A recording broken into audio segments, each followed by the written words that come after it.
very broad spectrum of listening. So they might hear, they might see, they might be listening a little bit, but they also might be daydreaming about something else. They might be listening and seeing that person tap their foot on the floor. They might be seeing that over here. So they can actually notice like a lot more things that are going on in the room. They might notice the energy of how they feel in the room. They might check out into a whole different vibrational frequency. So they're not vibrating at the same frequency that everyone's vibrating at. Hey everyone, welcome to the video. I'm really excited to announce that I have hit 1,000 subscribers, and thanks to all of you, and thank you for subscribing and liking my videos. It really helps me get more into the algorithm and get in front of more people. And today I'm going to be talking about a little bit about my journey and about what I went through with ADHD and ADD. A lot of people go through this throughout their life. They have different, labels put upon them, or different things that they have to deal with throughout their life. And I want to share my experience and how I got over this and how this all leads into my spiritual journey as well, because that was a big part of it. Spiritual awakening was a huge part of dealing with my ADD and ADHD. I was able to cope with it a lot better and able to know that I'm just different and I'm going to do things a lot differently than a lot of other people. People with ADHD, autism, or ADD don't fit into the current school system, and there's a reason for that, and they're not supposed to fit in. These souls agreed to come in with these certain disabilities or labels so that they can change the current school system or the current system that we are living in here on Earth. It's a whole different actual vibrational frequency that they're bringing forth into these vessels that is a completely different frequency than what people are used to. So what do people do when they're not used to something? They don't like it, they shy away from it, or they try to change it. They try to give them, medication or psychiatry or psychologist, this or that. And sometimes those things are good and sometimes those things help. But at the end of the day, these kids are just misunderstood by most people. Throughout my life, I started to understand how my mind worked, and that it worked a lot differently than other people. And it took a lot to get my undivided attention. And I had to be really interested in something. I had to really like something for me to really go forward and do it. But once I had my mind set on something, once I really liked something, I really went forward and did it really well, and I was very successful at it. But I can't make myself do things that I just hate to do.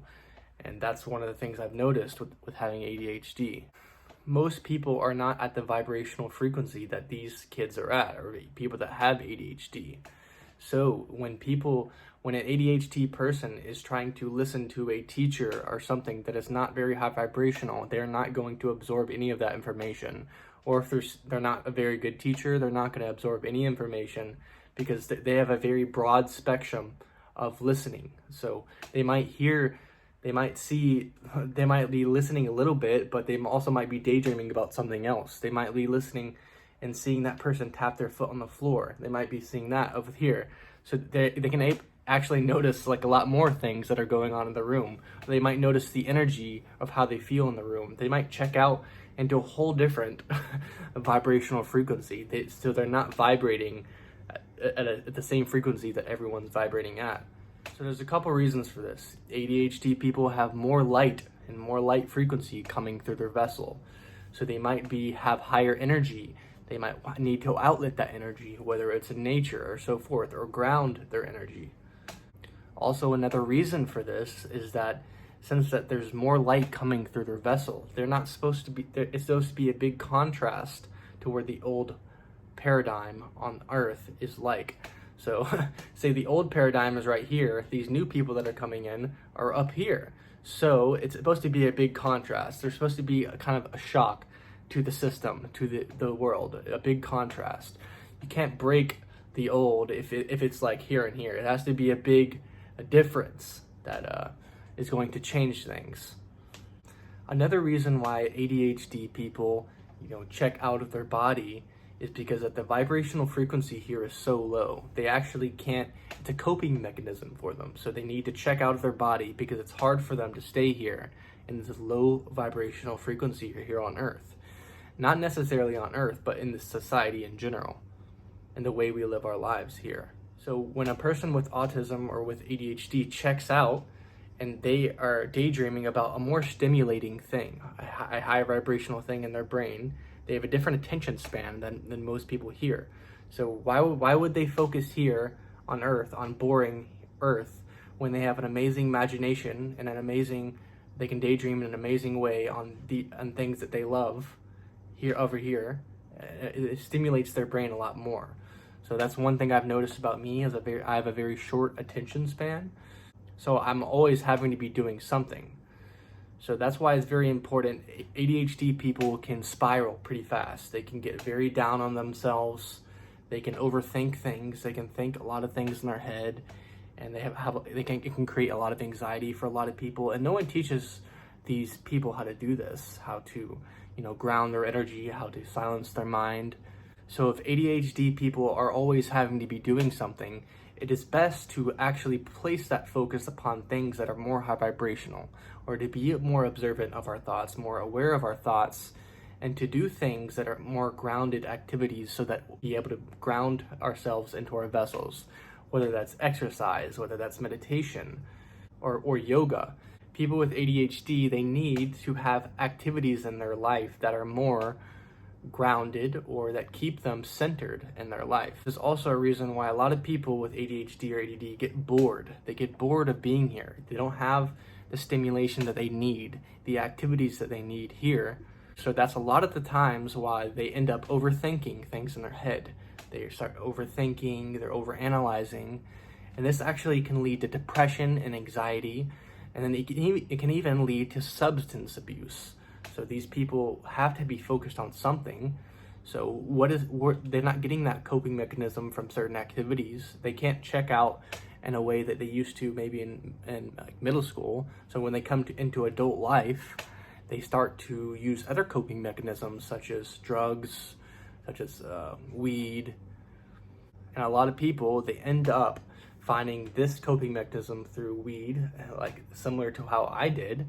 I didn't know how to quiet my mind. I was overanalyzing, overthinking, ungrounded, and I found weed, and it helped me to kind of balance myself a little bit and just let go completely of everything. That ended up being really bad for me, because finding a coping mechanism that is through a substance is not very good, in my opinion. So once I had my spiritual awakening, I was able to open myself up to the world and notice that my mind is actually amazing and that I can use this to my advantage in my life, having this ADHD or whatever. And some of the ways that I use that to my advantage, I'm able to observe on a different level and see things from different perspectives that other people may not. Work without much sleep. I don't get very much sleep every night, and it's just natural to me. I only get a few hours of sleep, and that's all I really need. I have more energy to do the things that I love and that I'm passionate about.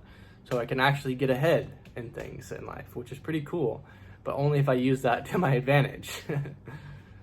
I can also do very unproductive things, like playing video games. Whether you want to say it's unproductive or not, playing a video game, it's only going to do so much. In the end, you're just sitting there, playing a video game. People with these disabilities like ADHD have supernatural abilities. They're able to check out of this vibrational frequency here on Earth and focus on something different. So in noticing that, when you have a spiritual awakening, you can check out and connect with these high vibrational beings, whether it's the angels, whether it's the ETs, or the extraterrestrials. So having ADHD is actually kind of like a superpower. That's one way that I look at it. But I only started to hone in on my abilities and how I could use this to my advantage when I started to get more grounded and more balanced in my vessel. And this is through a lot of self-love work, a lot of yoga, a lot of grounding activities that I had to do, a lot of meditation. And if you don't want to meditate for a long period of time, I know people with ADD or ADHD don't want to like meditate for an hour at a time. That's okay. You only have to meditate for like 10-15 minutes at a time if you want to. And that's what I've kind of adapted to. I used to meditate for a lot longer, but over time I could reach that state faster and faster, so I don't have to necessarily, meditate for that long at a time. there are quite a few things that I struggle with in my life while having ADHD, but in the end, I think it's overall net positive for me. I'm able to use it to my advantage, opposed to as my disadvantage. Earlier on in my life, it was almost like a kind of a disadvantage in a lot of ways. But now I've learned to use that as an advantage to me, and I felt a lot better now that I have awakened to who I really am, and I can really hone in on what I want to do in my life and find my passion, because that's what has really helped me. Because a lot of people that have these disabilities, they don't fit into the system, so it's hard for them to find, what they want to do, because they don't want to go to college, or they don't like any of the things that are in college, any of the degrees, and so they have to, figure out their own passion on their own, and that comes with finding who you are. But that's going to be the end of the video, and if you liked it, you can hit the like button, and you can subscribe, and I really thank you for watching, and until next time, thanks.